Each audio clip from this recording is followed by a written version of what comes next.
Hello friends, welcome to my channel Preeti Institute. तो चलिए इस क्वेश्चन को सॉल्व करते हैं। क्वेश्चन गिवन है, find the length of the common कोड of the circles x square plus y square plus 3x plus 5y plus 4 is equal to 0 and x square plus y square plus 5x plus 3y plus 4 is equal to 0. Let's suppose circle S1 is x square plus y square plus 3x plus 5y plus 4 is equal to 0, and circle S2 is x square plus y square plus 5x plus 3y plus 4 is equal to 0.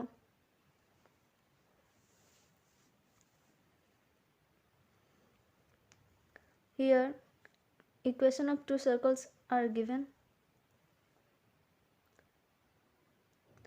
Let's suppose its intersection point is P and Q. It is common chord or radical axis.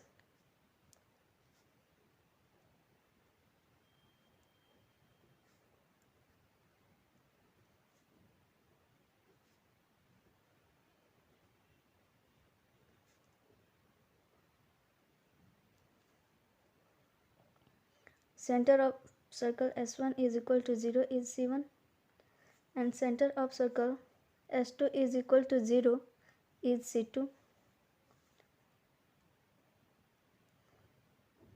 Distance between C1P is R1. This is radius of circle S1 is equal to 0.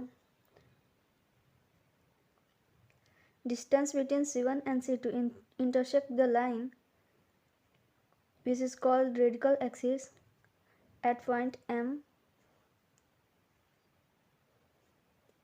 Now we have to calculate center of circle S1. Center of circle S1 is minus G, 3 का half 3/2 minus G and minus F minus 5/2. Then radius becomes G square. 3/2 का square it means 9/4 plus 5/2 का square 25/4 minus C का value C1 का value तो 4 है. इसको हम लिख सकते हैं 9 + 25 - 16/4. तो रेडियस हमारा हो जाएगा 18/4.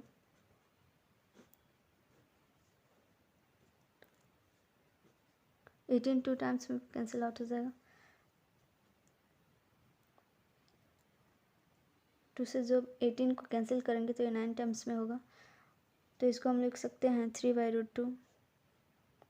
रेडियस हमारा हो गया R1 is equal to 3/2.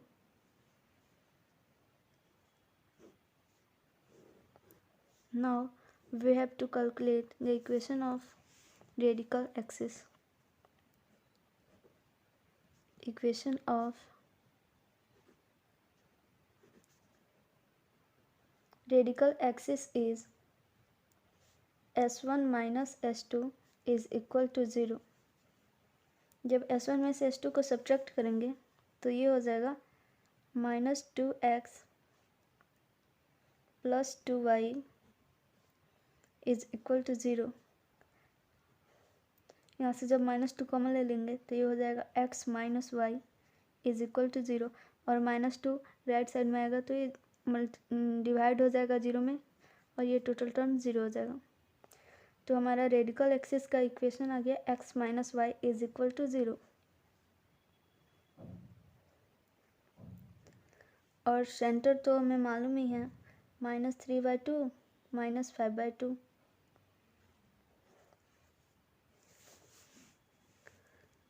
Now we know date जब कोई किसी लाइन का इक्वेशन गिवन होता है ax + by + c is equal to 0, let's suppose it is equation of a straight line and a point P which coordinate is alpha comma beta, then we have to calculate the perpendicular distance between P and M. It means P is equal to mod A alpha plus B beta plus C divided by square root a square plus p square. इस formula को हम यहाँ पे इस question में apply करेंगे जब हम C1M का डिस्टेंस फाइंड करेंगे।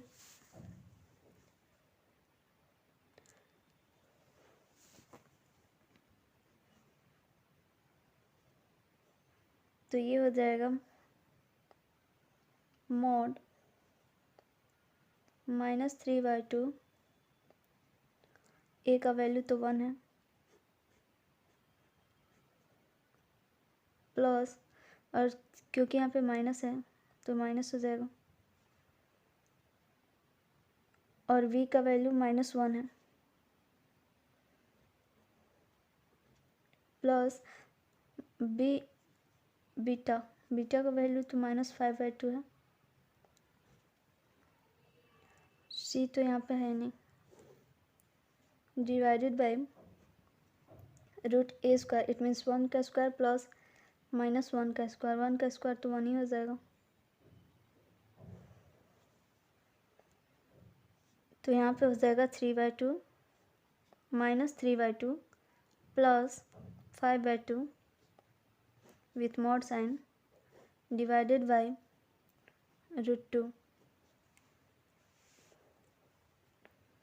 तो यहाँ पे हो जाएगा जब 5/2 में से 3/2 को सब्ट्रैक्ट करेंगे तो 1/2 बचेगा, 2/2 it means 1।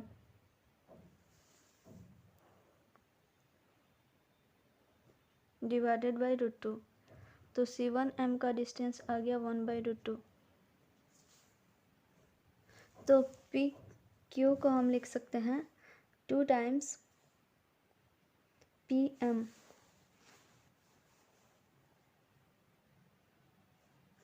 PQ is equal to 2 times PM,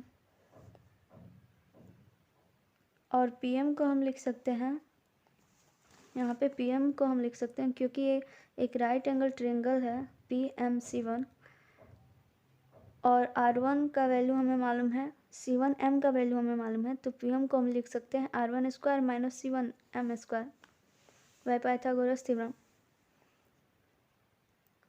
R1 square minus C1M square, R1 का वैल्यू 3/√2 है, तो R1 स्क्वायर हो जाएगा 9/2 माइनस C1M का वैल्यू 1/√2 है, तो C1M स्क्वायर का वैल्यू 1/2 हो जाएगा, 2 टाइम्स। जब 9/2 में से 1/2 को सब्ट्रैक्ट करेंगे तो ये हो जाएगा 8/2।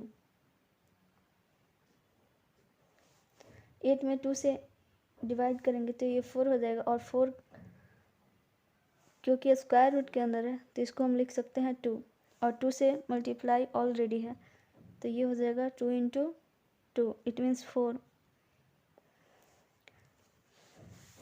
PQ का वैल्यू 4 आ गया। Therefore, length of latest diagram, length of common chord,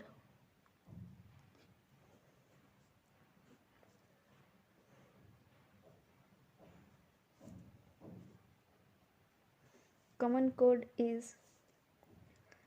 chord का लेंथ PQ है, और ये इक्वल आ गया 4 के, और यही हमारा आंसर होगा। Thanks for watching my video. Please like, share and subscribe much as you can.